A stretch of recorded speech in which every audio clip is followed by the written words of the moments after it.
Buenos días, yo soy Carolina Álvarez, soy mastóloga.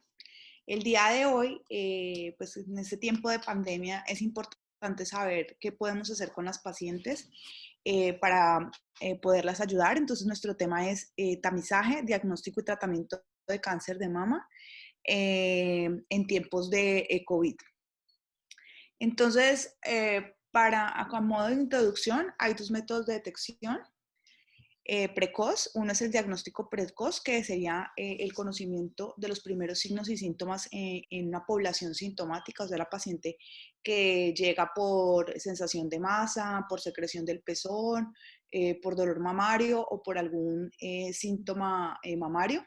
Y este nos ayuda a facilitar el diagnóstico y el tratamiento temprano de las pacientes. Mientras que el tamizaje, es decir, es una aplicación sistemática de pruebas en la población aparentemente asintomática, sería realizar mamografía en las pacientes asintomáticas. Su objetivo es detectarlo a las personas que presenten anomalías indicativas de cáncer. Esto es importante porque cuando uno manda mamografía, las entidades siempre dicen que el tamizaje o la mamografía se debe hacer en mayores de 50 años, pero muchas veces nosotros también requerimos imágenes para hacer diagnóstico. Entonces, el diagnóstico precoz entraría a la mamografía diagnóstica, mientras que en la tamizaje se solicita como una mamografía de tamizaje. Desde hace un mes se está hablando, o se va a sacar una nueva guía para las pacientes, no solo de hacerles mamografía desde los 50 años, sino de una forma más precoz desde los 40 años, según la decisión del médico, pero sigue siendo desde los 50 años. Y ahorita vamos a bajar un poco más la edad para algunas pacientes que a criterio médico requieren un tamizaje más temprano, ya sea porque tienen factores de riesgo o por otra causa. Puede realizar ya mamografía de tamizaje desde los 40 años. La Asociación Colombiana de Mastología, en conjunto con otras diversas asociaciones de oncología y hematología de aquí de Colombia, realizaron unas recomendaciones del manejo de pacientes en pandemia. Y vamos a ver entonces cuáles son las recomendaciones de ellos. La primera es que hay que entender cuáles son las fases de la pandemia. Entonces, la fase 1 indica la preparación, es la etapa que ante el conocimiento de la enfermedad y tras la declaratoria en otros países, se comienza el país a preparar para los casos que se puedan importar de coronavirus. Sabemos que el primer caso que se reportó fue el viernes 6 de marzo del 2020. La fase 2 es la fase de contención, en donde consiste que hay que identificar personas que presenten la infección por COVID importadas desde el extranjero y así lograr una contención adecuada inicialmente. Se aplican entonces medidas, como vimos, de aislamiento y control para evitar la transmisión. Y esto lo que busca es evitar que el virus se propague a nivel domiciliario, comunitario o espacios colectivos. Y la fase 3 de la pandemia es ya un contagio comunitario. Colombia ya ingresa en esta fase, como sabemos, el 31 de marzo, tras ya evidenciarse casos de infección por COVID ya autóctonos y que no tenían nexo epidemiológico. Y la fase 4 ya es una transmisión sostenida, cuando se producen ya casos de transmisión comunitaria muy sostenida, que eso fue lo que vimos en países como Italia y España. Y en este caso las autoridades sanitarias deben garantizar un manejo pues oportuno de la emergencia y garantizar los recursos, que es lo que vimos que estuvo haciendo el gobierno todo el tiempo, consiguiendo ventiladores, pues creando todo lo que iba a pasar cuando se viniera la fase 4. La pandemia por COVID ha producido una crisis demasiado extraordinaria en los servicios de salud. Esto no tiene precedentes en el pasado reciente y nos desafía como médicos en el manejo habitual de las pacientes, aún más con enfermedad mamaria. Si nosotros normalmente ya teníamos y presentábamos problemas, como sabemos, en los servicios de salud para las pacientes de mama, pues ahora nos enfrentamos a un obstáculo mayor con la pandemia por COVID en el país. Entonces, se decidieron hacer una serie de recomendaciones con el objetivo de proteger las pacientes contra el contagio y también contra que no se avance una enfermedad como el cáncer de mama o una patología mamaria que pueda terminar mal. Entonces, la primera, estamos aquí hablando en la fase 1. Estas son las recomendaciones de fase 1, en donde se deben, algunas aplican también a esta fase, pero la recomendación actualmente es que se realizan imágenes y biopsias en casos de diagnósticos imaginológicos para pacientes sospechosas, o sea, BIRRAS 4 y 5. En ese momento se mantiene la prestación de la mamografía clínica y diagnóstica durante la fase, pero se recomienda que si se puede retrasar en las pacientes entre 6 y 12 meses, esto probablemente no tendrá impacto en la supervivencia global de las pacientes. Estamos hablando de pacientes sin cáncer, sino solo para diagnóstico. Además de retrasar estudios de tamización con resonancia nuclear magnética que se hayan solicitado o seguimientos por ultrasonido, pues se pueden aplazar entre 6 y 12 meses, y se vio que probablemente no hay ningún estudio que podamos hablar de esto, ¿no? Porque sabemos que pues nunca nos habíamos enfrentado a esto, pero probablemente hablamos de una probabilidad de que en 6 y 12 meses pues no le ha ocasionado mayor problema a la paciente en cuanto a supervivencia global. En cuanto a la consulta ambulatoria, se pueden atender pacientes previa evaluación en un triage institucional, en donde se debe descartar síntomas respiratorios. Como sabemos, se le hace una encuesta a la paciente y puede solo tener un acompañante o ningún acompañante durante la cita. Sabemos las recomendaciones que deben tener pues, para la consulta ambulatoria, que no pueden llevar aretes, el cabello recogido, tienen que tener una máscara, lavarse las manos antes de ingresar. Y se considera viable la evaluación presencial de pacientes, o sea, casi siempre se va a atender por teleconsulta. Lo que pasa es que la patología mamaria es un poco más complicado hacer teleconsulta que oncología clínica, porque pues en patología mamaria siempre se debe palpar, porque muchas de las cosas que uno se encuentra es a la palpación mamaria. Entonces es difícil hacer pues una teleconsulta, pero se considera viable. Entonces, que la paciente asista con un diagnóstico reciente de carcinoma de mama, invasor in situ, o los controles posoperatorios, la paciente debería ir presencial.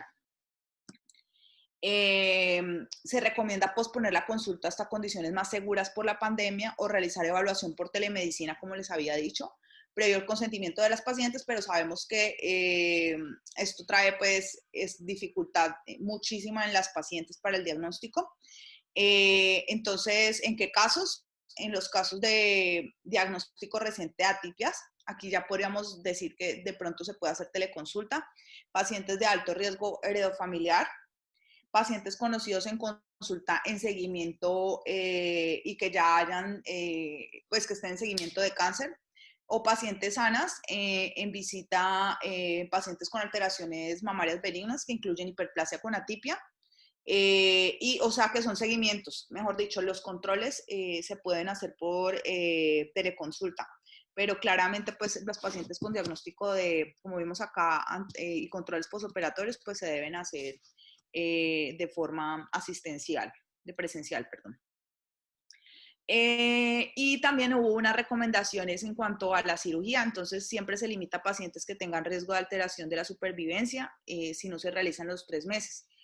Se consideran entonces candidatas a cirugía los pacientes con cáncer de mama que han completado tratamiento de quimio-neo, pacientes con tumores T2N1, hormosensibles y HER2 negativo, tumores malignos triple negativos o HER2 positivos no candidatas a terapia sistémica neoadyuvante, con biopsias discordantes con alta sospecha de malignidad, ya que esto nos retrasaría mucho el diagnóstico de un cáncer de mama y la enfermedad sigue progresando, lesiones recurrentes locorregionales en progresión y sin opción de manejo sistémico, o sea, las pacientes con recaída, que no se les puede dar nada más, pues esas pacientes serían candidatas en pandemia a ser llevadas a cirugía. Y lo otro es que lo que recomiendan es que de pronto se puede diferir las pacientes a 3 meses o más en este tipo de cirugías. Entonces, una reconstrucción mamaria definitivamente no se debe realizar, no se aconseja, ya que dado que normalmente cuando se opera una paciente de cáncer de mama o de alguna patología con sospecha de cáncer, esas pacientes son ambulatorias y el mismo día se van para la casa, entonces tienen pues como bajo riesgo de que se puedan contagiar. Mientras que cuando tenemos una paciente con cáncer de mama y la reconstruimos, la paciente requiere hospitalización y entra pues a hospitalización y aumenta el riesgo de infección por COVID. Entonces se trata de desaconsejar la reconstrucción mamaria por el momento. Se trata de desaconsejar o disminuir las cirugías por fibroadenomas o nódulos, o sea, dependiendo del caso, pues, porque si hay una masa gigante, he tenido algunos casos ya de señoras, de niñas o de pacientes con tumores gigantes ahorita en pandemia, con tumores filoides gigantes, pues esos pacientes, ahí uno tiene que ver riesgo-beneficio y cada quien tiene que mirar en la clínica cómo está su servicio, para poder saber si puede utilizar quirófanos y si es seguro. Las biopsias discordantes probablemente benignas, pues eso es difícil saberlo, pero si uno dice, bueno, hay una discordancia entre lo que estoy tocando y la imagen y la patología, pero yo siento que probablemente esto va a ser una patología benigna, pues no se lleva a cirugía, pero definitivamente si hay una discordancia y uno piensa que se trata de patología maligna, pues debe llevarse a cirugía en tiempos de pandemia. Las lesiones de alto riesgo como papilomas y atípicas podrían esperar. Las cirugías reductoras de riesgo, también se dice que se puede diferir la biopsia de ganglio centinela por carcinomas que, por ejemplo, nosotros tenemos una discordancia entre la imagen y la patología o lo que se está viendo, no está claro. Se lleva a la paciente a cirugía, esas son las pacientes que uno detecta por biopsia y se dice que es una biopsia excisional, ya que uno saca la masa con un diagnóstico previo de que no era cáncer y cuando tú la sacas y cuando resecas la masa se encuentra cáncer. Entonces esas son las biopsias que llamamos excisionales de mama que tienen que ir a una segunda cirugía y realizar pues esta edificación de la axila con ganglio centinela. Se dice que se puede diferir. Los carcinomas in situ receptores hormonales positivos se pueden diferir también. La reexcisión de márgenes quirúrgicos que queden en contacto también se pueden diferir. Los tumores estadios 1, receptores hormonales positivos, que sabemos que son estadios tempranos, pues se pueden recibir terapia endocrina, uno podría colocar terapia endocrina inicialmente mientras se pueda operar, y la cirugía paliativa de tumores mamarios estadio 4, aunque depende. Por ejemplo, tuve una paciente que estaba con el tumor sangrando, estaba anémica y pues era estadio 4, era una cirugía paliativa para poder controlar el sangrado, pues obviamente allí esa paciente pues pesa más el sangrado que está presentando y llevarse a cirugía. Entonces, eso también depende mucho de lo que uno está viendo en las pacientes. Estas son solo recomendaciones y uno mirará y toma la decisión de cuál riesgo hay en la paciente para ver si la trata o difiere la cirugía. Y la radioterapia en tiempos de pandemia, entonces, se deben considerar grupos institucionales de radioterapia. ¿Qué es el hipofraccionamiento? Es una radioterapia como más corta que se realiza. Entonces dicen que existir una alternativa de dar un hipofraccionamiento por lo menos a la paciente, porque sabemos que el beneficio de la radioterapia es 3 meses y si pasas de 3 a 4 meses, pues ya empieza a disminuir el beneficio de esta. Y pues la recaída va a ser más temprana sabemos que en cirugía conservadora siempre debe llevar radioterapia, pues si no se puede dar, esos pacientes probablemente va a aparecer nuevamente la enfermedad. Entonces, dicen que hay que mirar los radioterapeutas, retrasar o mirar si se puede omitir la radioterapia de acuerdo a lo que vean en las pacientes. Lo otro es las masas mamarias sangrantes o dolorosas, inoperables, pues se pueden llevar a radioterapia y dicen que si ya inició radioterapia, pues deben continuar pues ya todos los efectos que se ganó la paciente y no terminarla, pues sería catastrófico. Entonces, si se inició tratamiento con radioterapia, debe terminarla. Y síndromes que pueden aparecer con tumores, síndrome compresivo de columna, las metástasis cerebrales, otras lesiones metastásicas críticas que ponen en riesgo la vida de la paciente, deben ser llevadas a radioterapia. Entonces, hay una serie de recomendaciones que dependiendo de la fase en que estemos, pues se realizan o no. Entonces, las recomendaciones en fase 2 es un marco urgente, muchos pacientes con COVID, unidades de cuidados, eso quiere decir que estaríamos en eso, unidades de cuidados y ventiladores con capacidad limitada, salas de cirugía con suministros limitados. Y la recomendación fase 3 es cuando todos los recursos hospitalarios están enrutados a pacientes con COVID, sin disponibilidad ya de unidad de cuidados intensivos, de ventiladores, salas de cirugía y suministros. Y pacientes en quienes la muerte es probable en horas, la cirugía es diferida. Entonces, por ahora no hemos entrado, estamos entrando ya en una fase de marco urgente, en donde ya empezamos a ver que ya hay más limitación de ventiladores y de cuidado intensivo. Pero hasta el momento, entonces, estas recomendaciones van a ir cambiando. Por ahora, estas son las recomendaciones actuales con lo que tenemos, con que no hay una saturación intensa de los servicios de salud ni de las unidades de cuidado intensivo, pero pues sabemos que vamos hacia allá. Entonces ahí ya se estrecha aún más las indicaciones de cirugía en las pacientes, de tratamiento como quimioterapia y radioterapia aún más. Las pacientes con diagnóstico reciente, ya en este escenario en donde ya los servicios de salud están copados, las pacientes con diagnóstico reciente de carcinoma de mama invasor se deben orientar ya por telemedicina definitivamente, no pueden ir a consulta.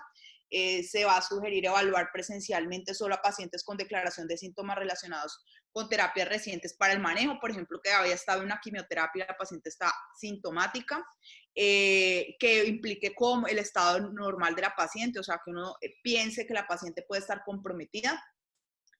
Y que uno piense que puede asistir a consulta, o sea, entre que vaya a urgencias y que vaya a consulta, pues se prefiere la consulta presencial a que vaya a un servicio de urgencias de pronto a presentar un contagio. Pero lo ideal siempre en esta etapa o en esta fase va a ser entonces la telemedicina. En este escenario la recomendación de aplazar el inicio ya entonces de quimioterapia.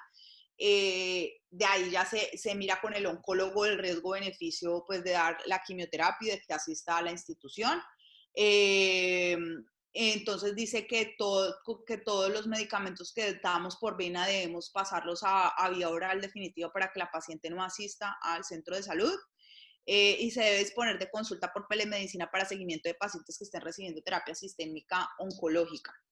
Entonces, en este momento, ¿qué se está haciendo? Se está tratando de hacer telemedicina para pacientes con patología mamaria benigna o con sospechas. Se hace consulta presencial definitivamente para pacientes, actualmente con pacientes con diagnóstico nuevo de cáncer de mama, porque es muy difícil por telemedicina realizar un diagnóstico adecuado, porque se necesita palpar la paciente, ver exámenes y todo. Igual los exámenes se pueden ver por telemedicina, pero pues se necesita palpar la paciente, la axila, para saber en qué estadio está la paciente. Actualmente se está realizando cirugías de cáncer de mama.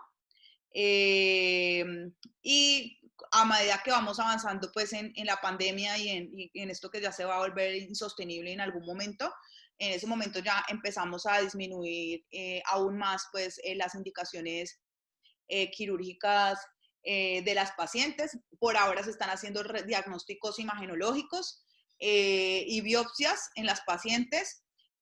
Obviamente mucho más reducido, por ejemplo, lo que fue abril y mayo fue una etapa en donde las pacientes estaban completamente, pues no fueron a consulta, entonces son pacientes que ahorita están consultando con tumores mucho o masas más grandes. Entonces ahí tenemos un gran obstáculo y un gran problema con las pacientes porque probablemente ya no va a ser COVID, sino que vamos a tener pacientes con estadios más avanzados y muriendo de cáncer de mama algo que estábamos tratando de disminuir mortalidad en Colombia, pero pues vemos que ya va a ser muy complicado la situación y pues vamos a tener ahora, vamos a empezar a ver ya pacientes, ya me han empezado a llegar algunos pacientes con tumores muy avanzados, a veces inoperables. Entonces, la lucha debe continuar por nuestras pacientes dentro de lo que podamos hacer, protegiéndonos y protegiendo nuestras pacientes. Listo, esto es